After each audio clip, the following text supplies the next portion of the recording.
Ale kumanga motema moto yaya.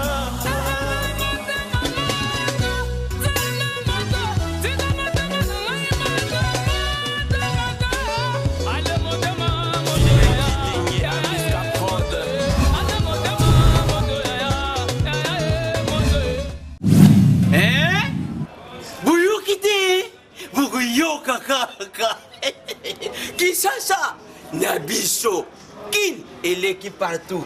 Kin et l'équipe partout. Kinshasa et l'équipe partout. Kinshasa et l'équipe partout. Kinshasa et l'équipe partout. Kin et l'équipe partout. KNB, Kinshasa et l'équipe partout. Bozali Bosaba Poste Télévision na bino pona kolanda. Magazine Bolingaka mingi, magazine Ekangi Kinshasa, KNB, bienvenue.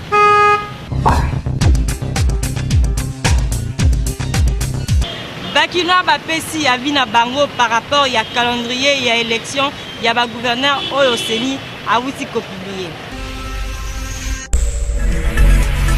Après publication ya calendrier ya ba élection ya ba gouverneur par la CENI, ba vie ya bakino ezala ki partager ba misusu baza pour dialogue avant toute élection, ba misusu pe baza contre calendrier wana. Les faits remontent tant où CENI a annoncé qui date ya depuis ba candidature pour na ba élection ya ba député provincial dans le mois d'octobre 2015. Tout le monde qui va parti politique, pe na ba indépendant ko kende ko déposer ba candidature na bango na CENI, pe ko futa ba caution. Après plus d'explications à ce sujet, jusqu'au départ, il y a un mouvement G7 de la majorité, ouais, même qui va démission en cascade. Na quatre institutions, notamment gouvernement, bureau et assemblée nationale, quelques gouverneurs, eux maires de la ville. Démission wana ekota kiti na kata CENI, tout le monde qui départ, il y a Abbé Malumalu, ouais, Azala qui remplacé et pas Corneille Nanga. En attendant l'élection, il y a un gouverneur. Pour nous éviter vide au sein, il y a une nouvelle province installée. Le vice-ministre et ministre intérieur a procédé à la nomination de commissaires spéciaux pour la province Yassika. En attendant ce calendrier global pour l'organisation de toutes les élections, la CENI vient de publier un calendrier qui n'arrive pas à trouver consensus au sein de la classe politique ou de partenaire de la CENI et de la Kinois.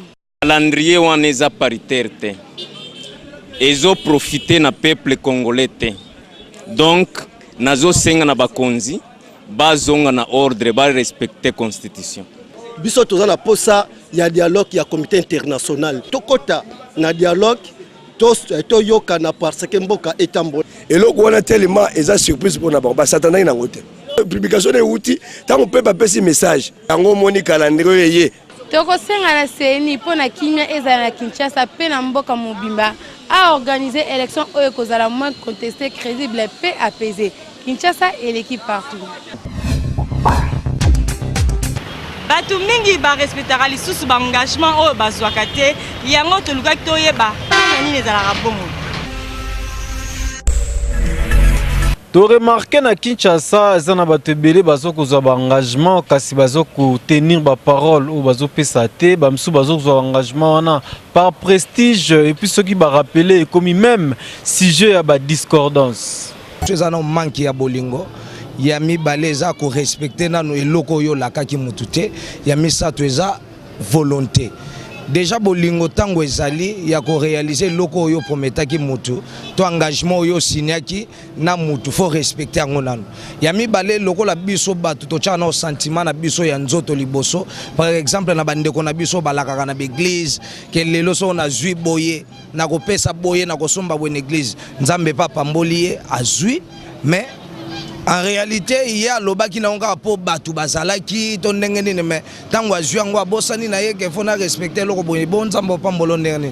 Donc engagement wana photo e ba ko respectango bolingo tango ezali na respect donc to réaliser ba biloko wana. Monsieur Goza soit à salango par sentiment pour que ba mona que non andimi a rosala mais en réalité à réaliser ngote. Monsieur pe que non moi possibilité zate yango sala que non à répondre te.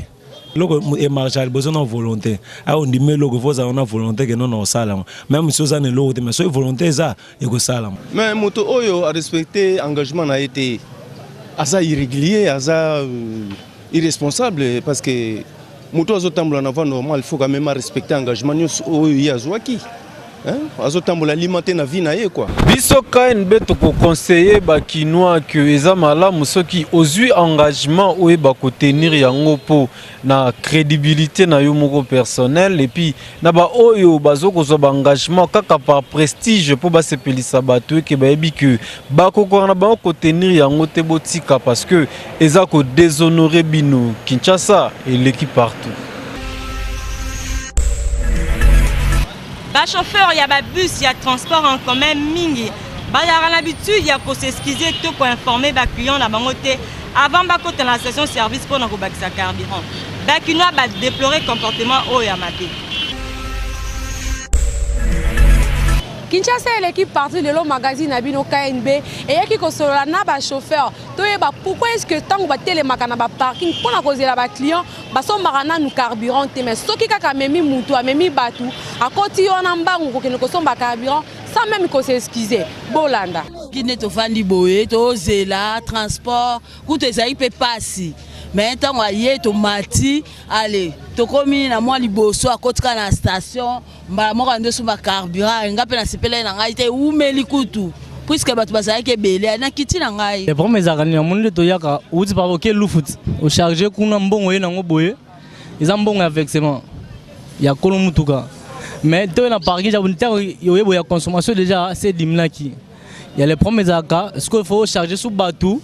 Bon, bah, on compte la carte, on compte la carburant ici. Bon, tout ça là, bon, pour analyser les clients sur bazar, comme on a niveau, on décide comme ma pembeni à destination, celui qui a mis en pani, bango bango qui t'a bon bakéi, et comme sous pour un dopé sambongo, comme qu'on boit dopé sambongo, et on est ça là qui appartient à votre tiki, bah charger, bon on a bango to Congolais, on est toqué dans la station, to tirer carburant. Pourtant on y a encore ma qu'on a pas réservé mon bon on a poche. À cas où peut-être que des bas niveau loufou, to comme pembeni, mutu que en pani, to zana camarade yo abiso koza ke na bengiye na telemisi camion na mutu moko atane fils ke na omantsaka bango ke na memi bango ka boto comme na destination au moins soka mutu ke zo ampani bo sirita mususu 8000 ou 10000 ba futa te bolandi ndenge ba chauffeur na ba client ba lobi na micro ya KNB biso to koloba plus na ba chauffeur avant ya ko mema batu to avant ya ko zela okanga na mutu somba carburant pour mema batu ba client mususu ba lingaka na bango bongo te ovandaki tangu kaka bango ba matinde yoke ko luka o cha carburant vraiment bo luka bo s'arranger Kinshasa et l'équipe partout.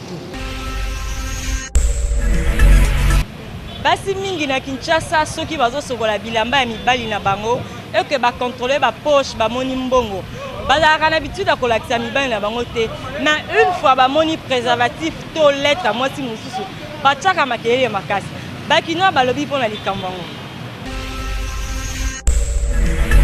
KNB to sali constat la plupart ba femmes mariées ceux qui mibali na bango ba pesi bango bilamba ba sokola et que ba contrôler na ba poche ba moni mbongo balinga ko zongi certain yango to kiti na terrain pour to solo na ba kinois ceux qui ezala kanini na ndenge na ye donc ça na comportement na ye ndenge ba éduquer en tout cas pour na ngaso na moni le ba que ça moi 500 francs mo boye na ko ya muke na ko lia na ngai mais ceux qui est belé en tout cas na relaxa ye na relaxa ye kuna ndenge ni ke na doki ndenge na ye ba nzambe boye avant tout cas na relaxa ba ke volonté na ye mo ke ah oso ki note police na ye mo akabeli ngala sa mais so muke na lia ye be na ozongisi na ye ona ngana kozongisa na condition ke za ngo ya muke na ko selo bien na sombili moi savon mais mingi na ozongisa sinde tingai par exemple na oni kabilamba mobile langa na moni mbongo na poche na kolongola ngo na garda ngo so mobile langa zongi après na zwi na lakisi na bitambo ngo na mona na poche yango volonté na ende ko sala soka lingi alobi mama zwa ce qui pété azwi yango mais ke na longola ngo na salela ngo wane za mabeza ki moyibi na ko sala ngo te na basha mikolo yo comportement nde e baby mingi bakoti na mulimo moyibi mingi na bandako parce que ba mama kala bazalaki soki mobali atigeli eloko po mbongo na ndako eza ya mwasi na mobali bon siko likansini royela yo tango moni lamba bongo mbongo mobala tikini lamba abosani soki mwasi ya malamu fale ozwa otiki oyebite tina nini mobali atelaki yango parfois atikaki pona ofuta mbongo ndako mbongo mai mbongo kura parfois atai pona provision na bino ndako yo tigali ozwi oyibi okenango.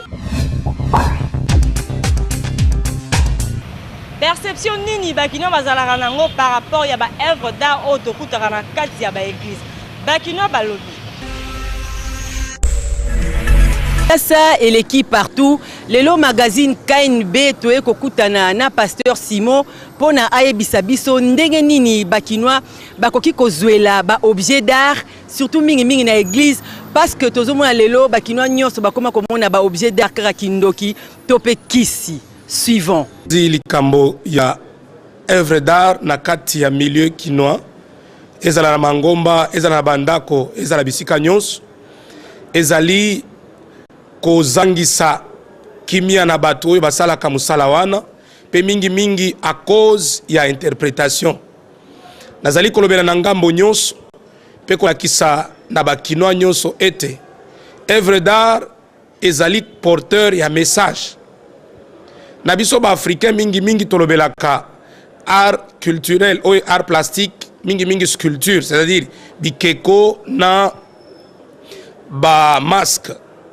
mais tozali komona mingi ete art œuvre d'art ezako bunga pe message véhiculaka ezali pe ko bunga parce que art ememaka civilisation mobimba éducation mobimba ya nation pe ya peuple mingi lelo à cause ya kokima idolâtrie à cause ya kokima bonganga perception tolo etaleli o tozalaka nango likolo ya œuvre d'art ezalaka mabe po ete nyonso impression liboso ezalaka kaka bondoki bonganga na oyo mususu batu balobaka ete eza mutu ya misala mabe œuvre d'art ezalaka na molimo te ezalaka na nguya moko te mais eloko biso toza nango posa ezali bana Kinshasa ba comprendre que mingi tango tozali kolongola œuvre d'art na milieu na biso tozali ko perdre ba valeur africaine mais loko za ko kamwisa biso ezali ete soki toche ekeko ezala na église ezala na école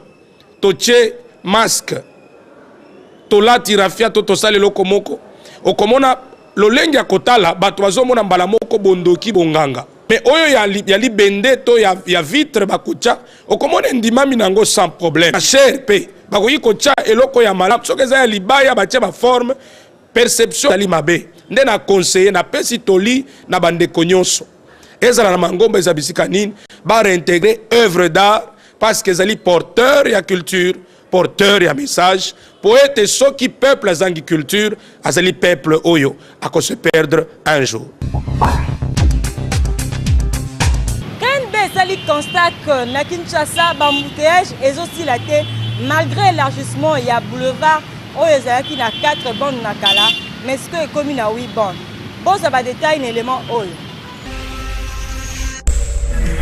ça passe eza nini embouteillage ezosalama mikolo oyo eza juste entrée ya mokali place ba moto ezotelema yango nde ezocrée bamindondo place wana bambouteillage ezosalama place wana mingi na ngambu ya masina place bacha arrêt wana ya masina ba taxi bis ezouta ville ezotika bat na ngambu ya sapon directement tango ezobaluka ezokuta na mituka na ngambu ya masina kuna moye ebaluka mbala mo kende ezate alors yango wana ba konfirmer la biso problème wana ya ngambu wana ya masina na entrée ya mokali ba évacuer biso ba moto eza place wana ba kitango tikuna na se na moi c'est vraiment premièrement eza problème ya ba signaux mingi eza okufa. Donc, vous devez respecter les signaux normalement. Bon, en plus de ça, place où il y a un match péton. Donc, vous devez respecter l'alignement de la route. On continue à dire que les chauffeurs de taxi bis sont mabé. Ils sont dans la katikati, des bandes bakangi yango, ba terminer reoyo, ba terminer ba charger batu. La provocation ya embouteillage. Sous parce que la bande moko, embouteillage ko sala maté. Pe ba roulage pour la circulation la bombe sala bien té. Ba sala mabé. Ba de passage au moins la chauffeur taxi ta telemi wa munya telemi ona 3 bandes de camion la place moko, roulage avant na zotala. Les amusala na bango, les amusala ba chauffeur té. Faut libérer bandi 3 bandes de tika la bande moko pour na report bare ezatela katanzela. Pasala barete. Bande moko tika pour na bare, 3 bandes tika pour la passage. Mais bango bako kanga 3 bandes, o ya bombewa, o ya zuawa, o zozuawa. Alors, ya wana mona mbote zo mingi. Pe ba barre na ba virage na ba rond-point, bako sala arrêter mukolo moko te jamais. Toza ko se comprendre te. To na rolo bandeni. Ebele toza na vola bagage intellectuel ezate. Mutu nyonso sa musana oye nenga lingeli kliya ko telemisa yo. place client télémission place ka yo au télémission ka areza wana teza areza na se faut pousser na tili boso parquet mon panjo sur client na osi mokei excès à côté les maranenge to télé mon télémission télémika place sociale yango cause on ezo provoquer embouteillage ce qui yo télémi ngana simalande ko ya ngasu na télémi wana kuna télémi pesi de nini embouteillage na mingi penza quelque soit ba roulage pe ba na mwandam na bango c'est belé za biso nde ba chauffeur moto ubo bolandi bandeko na biso bakinwa ndenge bapesi point de vue na bango na micro ya KNB biso na KNB tozo conseiller bino surtout mingi ba chauffeur boye bandenge nini ya kostationnaka bituka na bino et puis ba piéton bo gardera toujours bande bino ba piéton au leke ya kozala éparpillé bona bandeko na biso ba PCR soki bokangi chauffeur et que a stationner mabe ata kuta ko futa amende mais faut pesa les comprenaka te bala nguba tokutana na bango na matanga nyonso yango lelo tolingaki toyeba ndenge nini bayebaka matanga eza telle place boyoka bango mo ndenge ba expliquer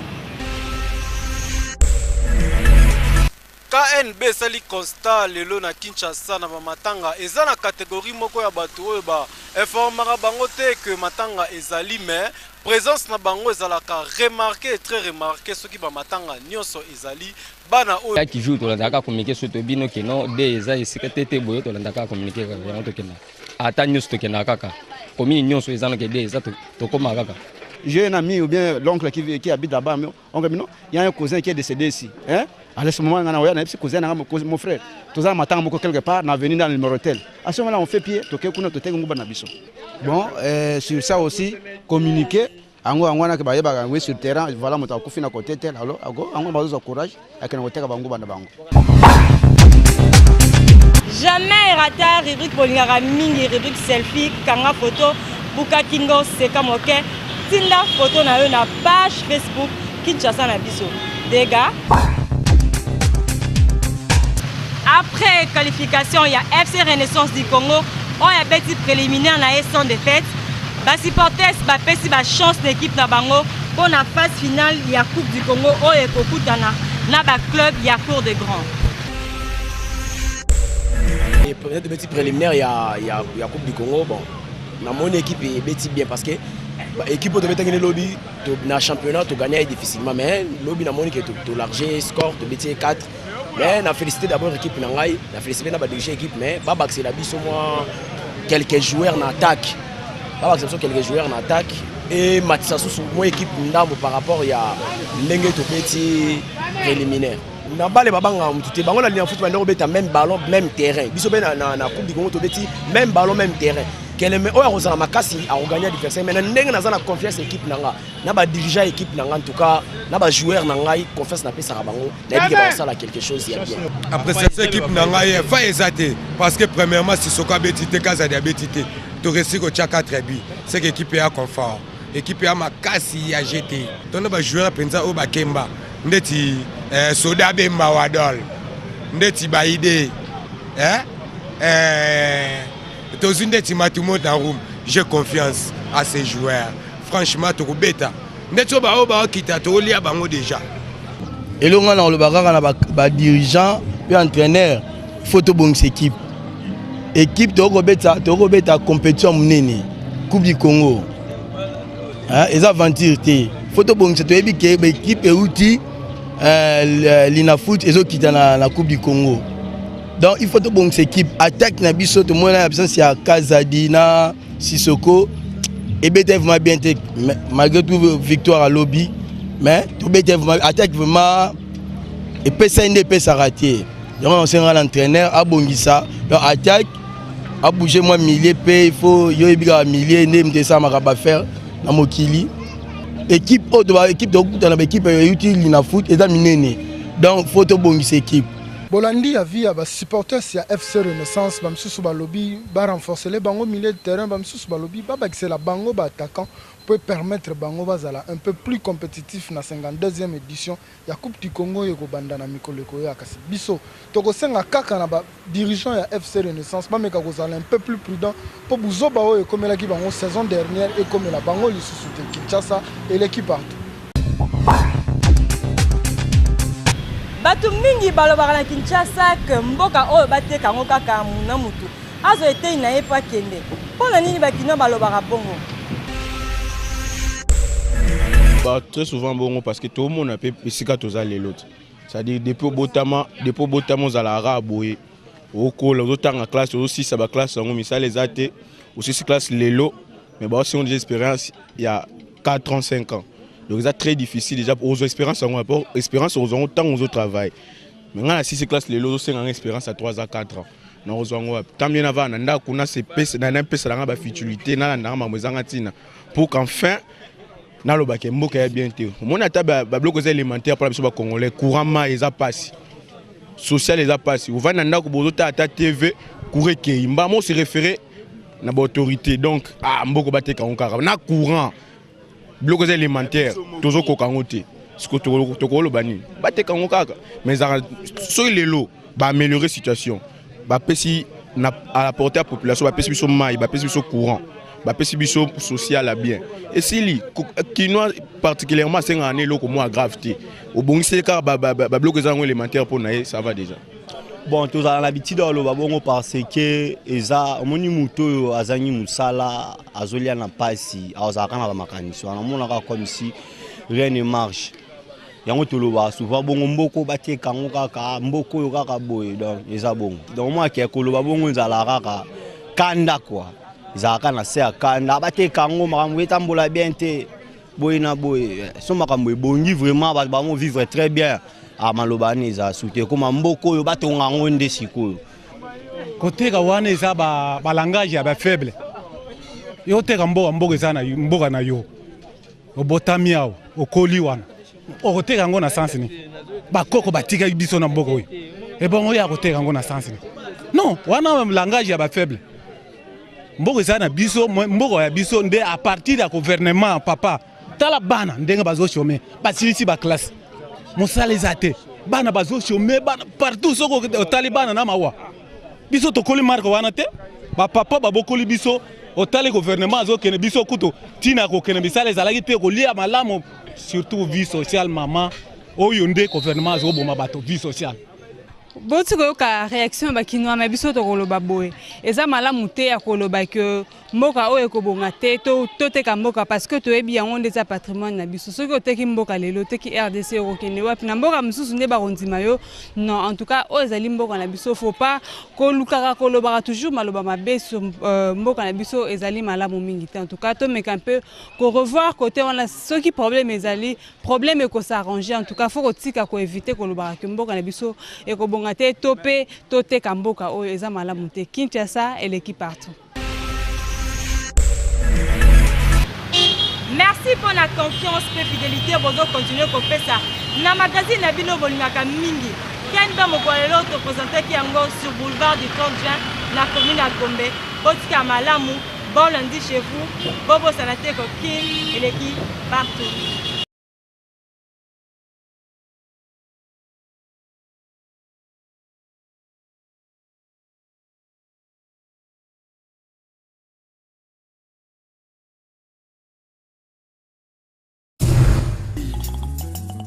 Allez,